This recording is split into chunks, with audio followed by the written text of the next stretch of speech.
and then go down the ramp and then jump it.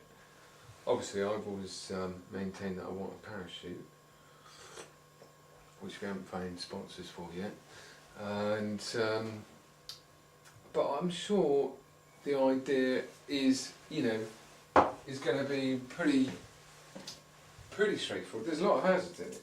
You know, I could die, easy peasy, if I, you know, get out of shape with it. But of course, it's a lot of alcohol you got in there. well, it's just parties and everything. Pain relief? Oh, sorry? Pain relief? Pain relief?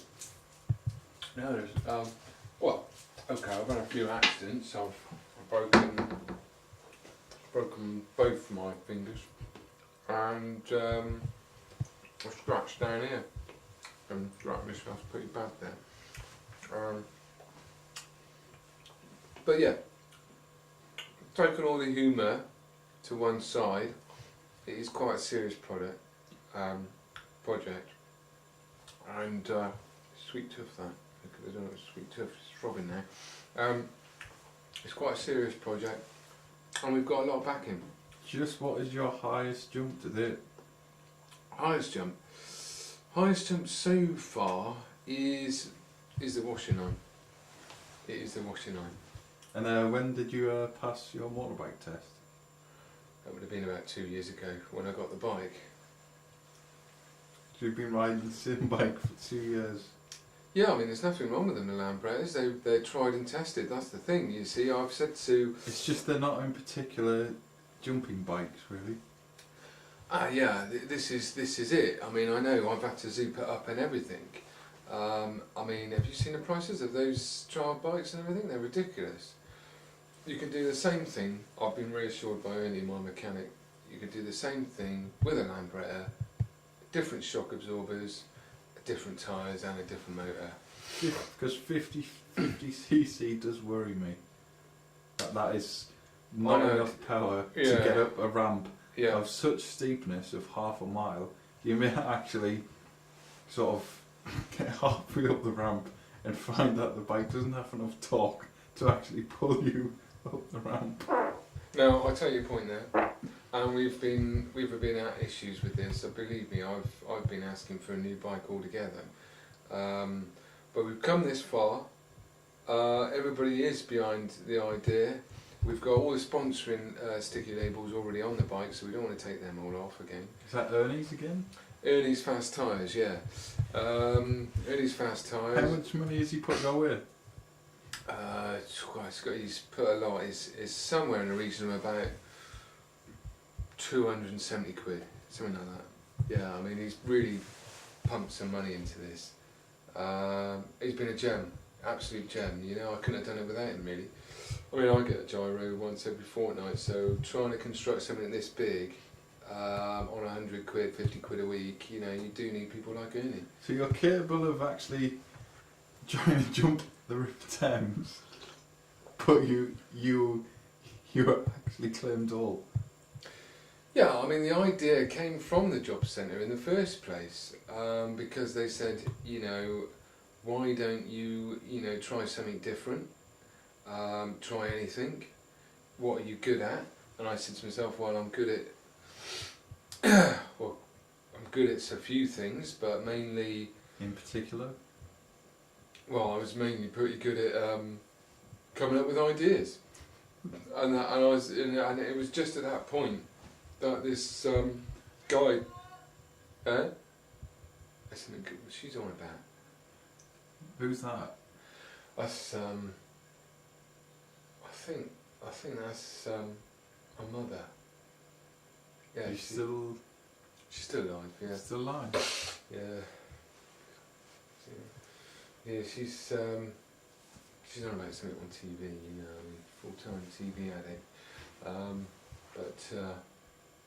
Yeah, I mean, it is going to be a good project to be on, to be incorporated within. Everybody's is intent. We've got a team of at least 2 people, and all the skills now that we needed. It's taken 2 years. And a complete shutdown of London City. Yeah, you know, I mean, and that surprisingly has been very hard to do on a budget as well. How far have you actually got with it? I've got, well, 10 Downing Street, I managed to get straight up to the door, but then they sort of turned me away and sort of told me that I had to get out. But I did hand him a note and say, look, we've got this idea, it'll be really good for all the young people out there. And that was it really, you know. I mean, hopefully the Bobby's given it to him. But there's never going to be, I don't think there's an issue there. All we need now is more money and a bit more sponsorship, you know, basically. And it's going to be fine. What would they say if I said you were fucking nuts? Well, a lot of people have said that actually. Yeah, no, I don't blame you saying that. I mean, a lot of people who are going to see this, was this going on BBC One, is it? Yeah. I mean, yeah, to the public and masses out there, you know, it is nuts, but, you know, at the end of the day, we live in a world of nuts. People do things what I consider is nuts anyway, you know. I mean, getting up in the morning, doing a job every day in and day out, bored out of their heads, is nuts. So, you know, what's the difference about jumping off of London Bridge and doing the Dame?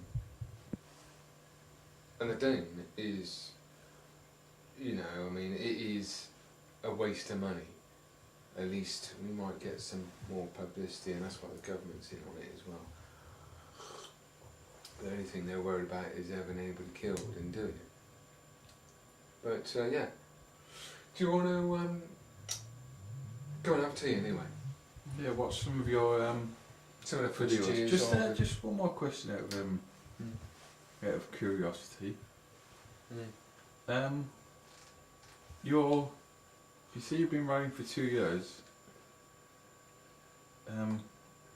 I thought you had to be riding a 50cc or less for 3 years before you were allowed to move anything more. So if you've bored out your cylinder, that would make it the cylinder bigger. Yeah, fair cop. Bigger than I'm actually legally allowed to ride. Yeah, fair cop. It's a good point, and I appreciate that. But don't tell anybody else. All right, because you know, although it is, you're right in what you say. Although it is not strictly illegal, it's not illegal as well. Because what's that? Anyway. It sounds like a motorbike. Do you know what? That's my motorbike. Somebody's just nicked my motorbike.